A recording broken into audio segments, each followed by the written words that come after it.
Hi, everyone, and welcome to the Azure Marketing Podcast. I'm Anthony Giuliano, and my guest this week is Ericka McCauley. Ericka, how you doing? Good. How are you? I am good. You and I have been spending a lot of time together over email and on Microsoft Teams because of the many projects we're working on together, so I appreciate that. Yeah, we appreciate y'all. So it's been Are you managing to keep your head above water? I think now it's starting where you can see the top of my head. So that's a marked improvement. All right. Well, thanks for joining me. I know you're busy, so we'll get right to it. One of the first things I ask our guests to talk about is their career path, and you kind of revealed this when you used y'all in the intro. You are not from Northwest Indiana. You are from Texas, correct? Yes, I was born in Houston and raised outside of Houston and spent most of my life in Texas, but we made our way to Indiana thanks to my husband's job. So yeah, but it all began in Texas. All right. Well, let's talk a little bit about your career path, because if LinkedIn is correct, you were a communication major and you're still in the world of communication. When did you know that that's what you were interested in doing, and how did that manifest itself at the start of your career? Sure. So I actually wanted to be an environmental lawyer. Mm-hmm. And I worked for an environmental lawyer, or a lawyer in high school, and he told me I needed to go and get an engineering degree.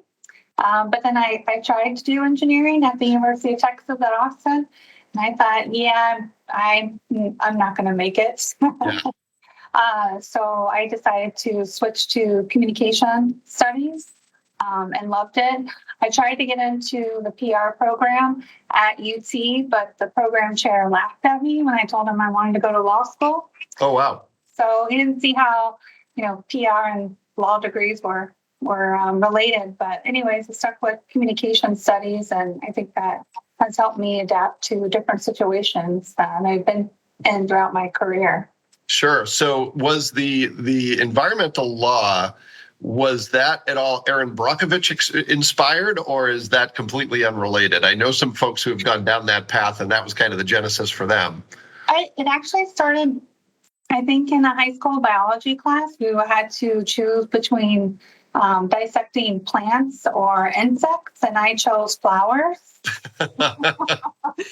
And I just remember going to these different fields outside of Katy, Texas, looking for flowers. And I thought, well, maybe this is what I should do is save the environment. All right. Well, and you're a friend to animals everywhere, so you chose to dissect the flowers. All right. So after college, what are some of the jobs you have, and how do you get into them, and why do you move on from them? Well, actually, one of the biggest steps in my career was during college, where I got to work on a political campaign. My first one was for a governor's race in Texas. I was doing outreach work. And one of the big stories I always like to tell was that, it's so important to stay on message, not just at the top, but at the bottom too, because I'll never forget, closer towards election day, we were going out and visiting voters that we had already ID'd as supporting the candidate. And, when you're working on political campaigns, it's 80, 100 hours a week. And, plus being a full-time college student. So didn't have a lot of time for TV or anything else that was going on inside the world or outside in the world about the campaign. And a few of the voters had said, well, what's with this ad accusing your candidate of putting a hit on a DEA agent? Oh, wow. Yeah, it's not something you would ever think you would ever come across. Yeah. But yeah, that really was just a moment for me, because we weren't prepared, none of the field staff across the state of Texas, that this ad was going on, or that we would have these pointers. I mean, we obviously know our candidate didn't put a hit on a DEA agent, but just the surprise reaction, that you could have. So that was sort of the catalyst for everything else, moving forward. Yeah. Well, it's really easy to get sort of myopic in those situations when you're working on something you're passionate about. You need that objectivity occasionally of the outside world. I know I've done it in many different ways, but to hear from people who have a different perspective, so that you, one, can be reminded that, there's other voices out there, but two, so you can adapt to it and understand, obviously that's the one that you were faced with is a pretty big challenge to adapt to, but nevertheless, you got to know it's out there. Yeah, it was a pretty interesting story. I like to tell, but I think too was part of my catalyst. I continued working on political campaigns after college, but that wasn't a life for me. Yeah. I didn't have a big bank account to support those in between downtimes or be on the road all the time.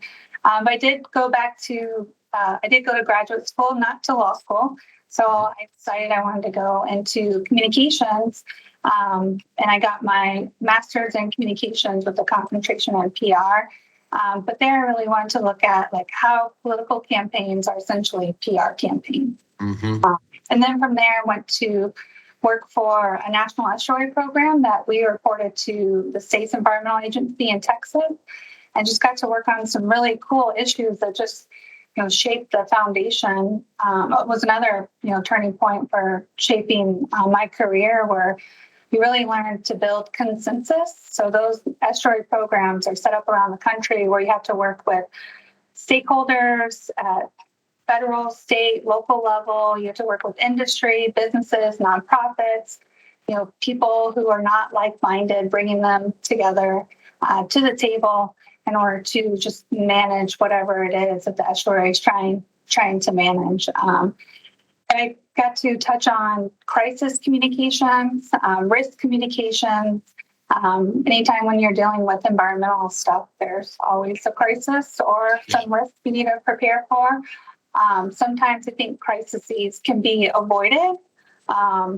Sometimes agencies tend to spiral into causing a crisis that didn't need to be there. But you learn to adapt and manage those, and more importantly, building those relationships that you're a trusted resource so that they can come to you. And then if you have those general plans already in place, you just easily activate one of those or adapt them into any of those types of situations. Sure. So are there other stops before you get to Indiana, or do you go from there to Indiana? Yeah, I go from there to Indiana, and I came here the day before Thanksgiving in 2012. Okay. All right. I think I was wearing shorts. Yeah. So you and I are both transplants from other parts of the world. What were your first impressions of Indiana in November? Very cold. Yeah. Not good food. I think having the luxury of just different types of food, and whether it's Houston, Austin, or San Antonio. And then I think the weather was just something I think now I'm starting to adjust to, but I don't know. So you're cold, you're hungry, you're probably tired. You're like the poem on the Statue of Liberty. You're yearning to breathe free, yeah. And I didn't understand the concept of no sun for days. Yeah. I did not. And learning how to prepare to go outside. Mm-hmm. That was something I never had to do in the 31 years of my life prior to moving up here. Yeah. I didn't. Yes, that was quite an adjustment for me. Yeah, for sure. So you're at Ivy Tech at this point, correct? You take a job with Ivy Tech. Is that your first job in Indiana? No, actually, I started at a TV station here. Oh, okay. A little PBS TV station. Yeah. In communications, if you're just out for a while, it can be harder to get employed. But too, I wanted to make friends, and so took a job that was close to home. But of course, it was entry level, and I should have known better. Sure. But moved on to healthcare, and then got into Ivy Tech. Mm-hmm. And that's where we met. That's right. So talk a little bit about your role at Ivy Tech. Ivy Tech is probably known by most of the people listening to this podcast, but it's complex. It has campuses all around the state. Each of those campuses is a little bit different. And community colleges have, challenges and strengths that other colleges and universities don't have. What was your experience like during your time there? It was actually really nice to be able to tap into an established team of communication colleagues that were around the state and an agency. I had that when I worked at the state's environmental agency. There was a staff at headquarters, but nothing like Ivy Tech that you could just tap into.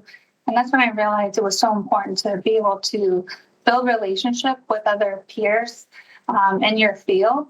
That way you can ask them advice, counsel on different situations, because a lot of times you might feel like you're the only person doing this, or it might be just you it's happening to, but in reality, it's just, a standard experience. I think too with Ivy Tech is really, I was over enrollment marketing, so it took me a while to really understand what that was.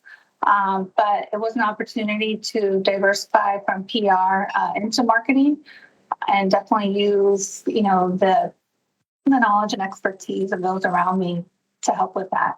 But it was definitely interesting. I would have to say that in types of all the political environments, Ivy Tech might have been the most.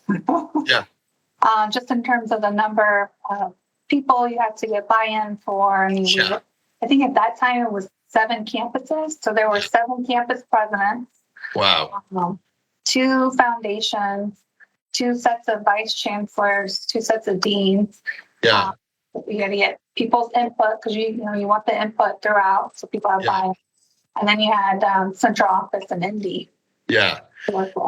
Yeah, and higher ed can be really hierarchical, and I say this as someone who's been both the victim of that and the victimizer because I'm on a board and have done other things. But you're in an environment where there's a lot of people who can claim to be the smartest person in the room, and sometimes you feel that when you're trying to get a decision made.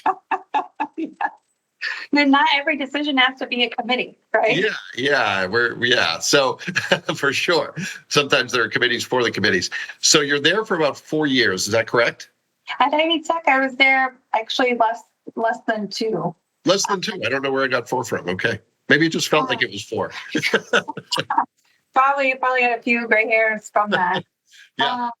They hired a admissions director that we just had different ideas of what needed to go where, and they wanted to take it in a different direction. So I thought, well, that's not the direction I agree with. I had the opportunity to just go out on my own for a little bit, which I think was good because it helped me get back to doing what I love instead of just that being all that energy sucked down. Yeah, for sure. So how long do you do your own thing then? I did it probably for a year and a half. I worked with some documentarians to help with their films, and one of them was about the Indiana Dunes. So we actually used that film when I was trying to research, how do you market documentaries and, how to make the most of a documentary. And it's always, what can a call to action be? And this film, it had uncovered that the Indiana Dunes was first proposed as the nation's first national park. Oh, wow. Years ago, yes, but it never, for a variety of reasons, just never took off. So when I met with my documentarians, I said, look, why don't we use this film as the catalyst for that? And thanks to their relationship that they had, and PR, marketing, it's a lot of behind the scenes work where we don't get credit for a lot of those things. But Indiana Dunes finally became a national park. And if you ask the Park Service director for Indiana Dunes, he would credit this film. Wow, that's amazing. I didn't know that connection. That's awesome.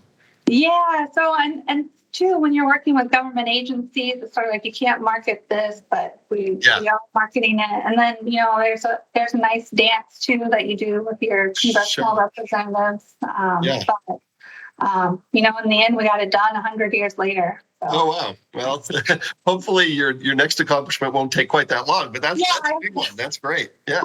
Oh, wow. I didn't realize that. That's awesome. So you're doing your own thing. Is your son born around that same time, or is that later? Yeah, I had him right before I started at Ivy Tech. And then I think he was probably 2 at the time. So I was trying to juggle going out on my own and then having him, which was a real struggle, but we were able to put him back into daycare. And then, to be honest, I just got scared with a lot of changes that were happening at the national level in terms of healthcare and student loans. I thought, wow, how would this be sustainable for the long term? It was nice. I got to pick my own clients, which I know that's not always the case in agency life.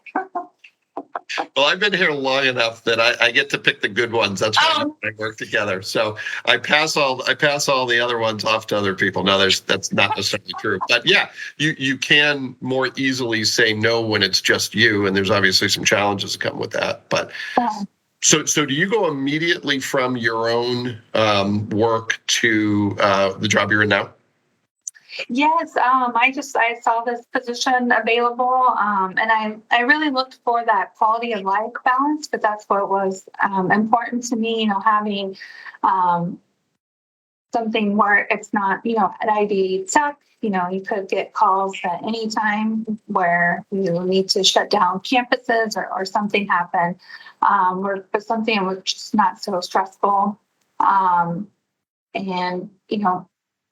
I had a lot more vacation time, honestly. Yeah. Because I had actually never heard of PTO until I moved to Indiana. That was foreign to me. Yeah. Which is actually one of the reasons why I left one of my other jobs before I came to Ivy Tech, because I didn't know 10 days PTO was all you get. So, yeah. I thought, there would never be any way I could ever go home or go on a vacation with a little kid. Yeah. Yeah. So tell us about, in your case, you work with multiple organizations in your current role. Tell us about that. What do those organizations do? What's your role, and how do you balance all this stuff? Yeah, I think one of the things I had to learn, so in this role, I'm the communications manager for essentially 3 corporations, and then we have some subsidiaries. On top of that, we have several major programs within those corporations. For the longest time, I was the only communications person. But more than that, when I started, I made sure to ask, do you have a communications department existing? Do you have brand? Those key questions where I thought, okay, am I going to be building this, or I'm going to be walking into something that's already set and run? So it's really interesting when you work at an organization and what they think is set and running versus what actually is. Yeah. There's different variants on that scale for sure. Yeah. And so basically, I probably spent the first couple of years just centralizing communication so that everything would come through the communications office. So any brochures that needed to be printed, any reaching out to creative or marketing agencies, advertising, building our websites, SEO, just signage, all those different things that you have to do as a communications person. Just building those relationships with key staff and making sure the processes were set up in place to put those checks in so that communications at least had a review. Yeah. So is the position you're in now, was it a new position when you were hired on? It was. There was a communications officer. That person only really focused on one of the corporations. What I tried to do going into any role that I've been in is develop, goals and strategies for the communication office that align to the organization's overall goal. Because, typically PR, marketing, they're usually the first to be cut, when budgets get tight. So thankfully, my work in government, we were always cutting budget 5% every year. So learning how to budget and then align what you're doing to the organization's goals is key. So here I changed the focus from Geminis, which is the social service agency, to over on the healthcare side, where we actually had more opportunity to generate revenue. Yeah. Yeah. Okay. Well, maybe someday you'll work for an entity that has like a huge budget because you went from government to a public community college. Now you're in, a nonprofit healthcare institution. So you deserve like a rich opportunity to work in a retail establishment where the markup is like 500%, but not Yeah. yet today. Yeah. So what makes the organizations you work for different? How do you define them when you're talking to people who might not have a lot of awareness about what you do? That's really interesting, and that's why we wanted to embark on this brand process to really get that input to see, what do people think they know about us, and what do we think we know about us, and then what do we think that people actually, know about us, to really stake our claim and to help with that language. Because one of my faults that I tend to, I think it's just through training, have writing or just language at a higher level where it really needs to go back to the KISS IT principle, keep it simple, stupid. And that's where I always want to have the experts come in and just help us, meet us where our stakeholders are at, so that they get it. And it's so important in healthcare because healthcare is so complicated, or at least we as a society have made it so complicated, and it's high stakes. People are on edge about the topic, and it's one of those topics that, with very rare exceptions, people don't love to talk about it. And then they get hit with all this jargon, they get hit with all this complexity, and it's hard for them to make sense of it. So the role you play is really critical in kind of translating what is a really complex topic that people don't like to dive into, and make it digestible and make it accessible.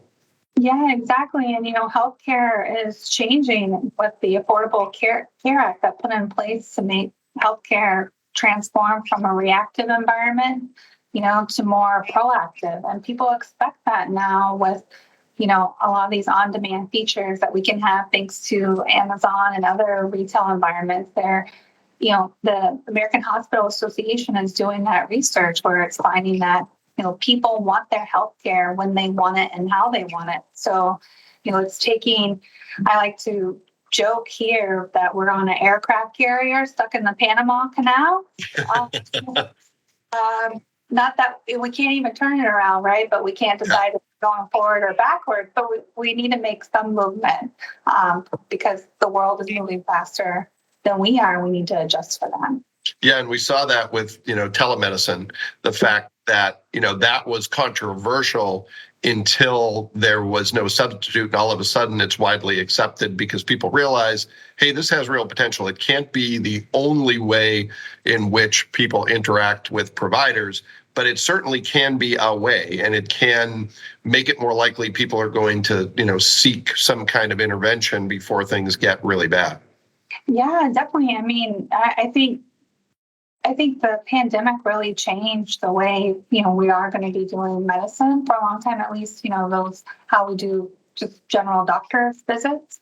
There's still going to be times where the doctor needs to come in and see you and take blood and do your weight. But I mean, it's not just changing how you and I interact in healthcare. I mean, it's changing healthcare marketing because there are new competitors for us that were never there before. And then for us too, we're regulated by Medicaid and Medicare. So we have different rules than for-profits. And we have a different budget, much lower. So, how do we even, work at the policy level to change that so that we can still be competitive down the road? Because, we can't compete with the for-profits coming out of Texas. Yeah. That are advertising telemedicine. Yeah. The geographical boundaries mean less than they used to, for sure. So, Ericka, I asked this question knowing that there's a lot of things you could talk about. Well, what are some of the major things that are on your plate right now? You mentioned the rebrand. I know you're working on revamping multiple websites. You're doing basically everything. But what are some of the big ones that are kind of occupying your mind right now? So the two big things are our strategic plan. So we actually started that before COVID happened, and then COVID just transformed everything where we actually had to get most of our staff and then thousands of clients to be able to, be productive virtually. So it was quite a feat for us, especially because when I first walked into this job, we had computers that I had in the 1990s. So, I mean, it wasn't that bad, but it was that bad. Yeah. Well, they can get pretty dated pretty quickly. Yeah. And the other one is customer service, because, I mean, people have a choice now in healthcare. And if you don't understand that, and then if you don't recognize that, and then you don't understand it, and then you don't do anything about it, you will be left behind. Yeah, for sure. There are always going to be new players in the market, and you're going to have to, stand out in ways that you didn't have to before. And having that customer service is so key. And, we talk about how we want our clients to be resilient so that, throughout their lifetimes, that they can handle anything that comes their way, just not just their mental health or physical health, but their social health. And sometimes I think we get in our own way of helping our clients. Yeah. Well, and it's another case when you talk about service, it's another case where what people have been conditioned to expect from Amazon and from Trader Joe's, even though those aren't healthcare entities, they're impacting how people look at healthcare. And healthcare, and I know this having worked in healthcare, don't know it as much as you do, but it has not such a great reputation overall as an industry when it comes to service. So there's a lot of room for improvement there. Yeah, definitely. So you've got those things. Anything else? What are the other major rocks you're trying to move right now? The other one is the strategic plan, which is nice. So our CEO asked me and one of my colleagues to spearhead that. So I think that's where we can make the most difference in terms of what are our important priorities moving forward, and changing the culture here across the organization. So those investments in customer service, the investments in technology. I mean, I would love to see an investment in marketing, but if we aren't doing some of those investments in the soft infrastructure that I like to call it, no amount of marketing is really going to help us. So Sure. Well, and it's starting with the big picture, and then hopefully over time it trickles down to all the different areas that have an impact on the brand. Definitely. Yeah. All right. Well, I'm going to switch gears to the speed round of the show, which is where I ask you a few questions that are very much like what we've already discussed, but more concise, hopefully, if I can make them concise. The first one has to do with your career path. You have lived in a different place and come to this strange place called Indiana, where it's cold and where the food is just, mediocre and not as good as it was in Texas. And you have worked in multiple different industries. What's the most important lesson you've learned about building a successful career that you think would be worthwhile for people to hear? Can I have three? Yeah, sure. Okay. Yeah, so I think the first one is building consensus. So to me, it doesn't matter if you're working for a government agency or, you're in a nonprofit, making sure that you have consensus along the way with different types of staff, especially if you're either the solo person or a small communications office, will help you down the road in that buy-in, and sort of minimize those folks, those naysayers who aren't going to use whatever product you're putting out, like the website we're working on. Yep. Or some of the creative. So it can be painful, but I think, in the end, it makes a better product or offering, because you're considering those different viewpoints that you may not have thought of too. Okay. Or you can at least head off potential viewpoints when the final product does roll out. The other one is learning how to handle conflict. Conflict can be something so small as someone doesn't like the copy on something or design, and that can be very, very frustrating. Or it can be, something that affects the whole organization that you want to be able to head off. So I think when your peers and higher up know that you can manage conflict in different situations, then they'll start to loop you in or at least have you have a seat at the table so that you can see if there are potential risks or crises down the horizon and head those off. Yeah, it goes hand in hand with building consensus too, for sure. Yeah, definitely.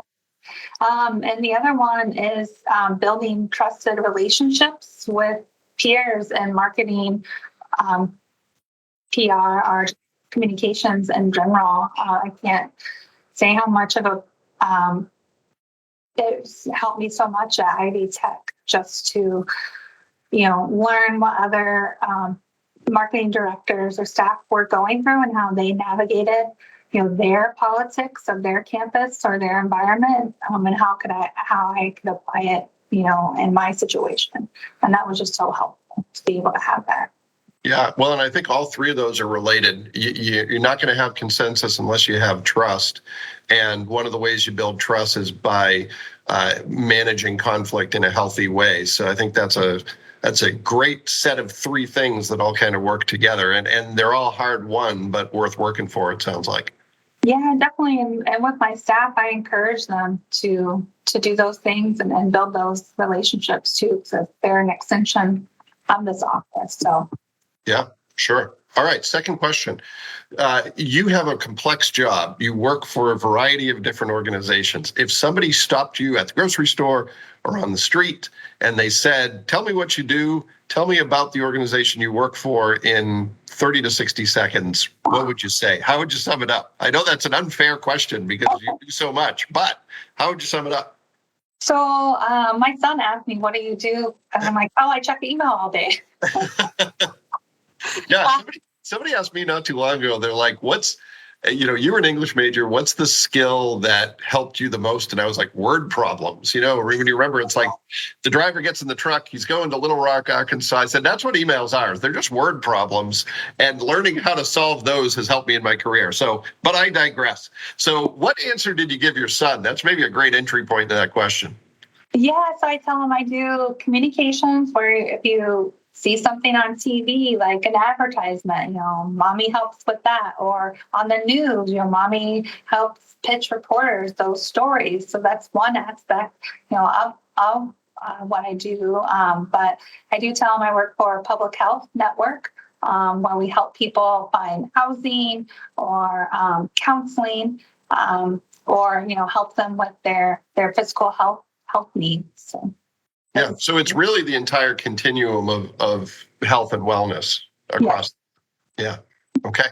All right. Last question. You alluded to this. We all have been through a lot in the last couple of years, and I think those who work in healthcare, even those who don't directly provide care, have been through more than most of us. What did you learn, or I should say, are you still learning as we navigate the pandemic? What lessons did you come away with? Things maybe you didn't know before, but that you think will stick with you for the rest of your career? I think one of the things I learned was being flexible, especially with staff.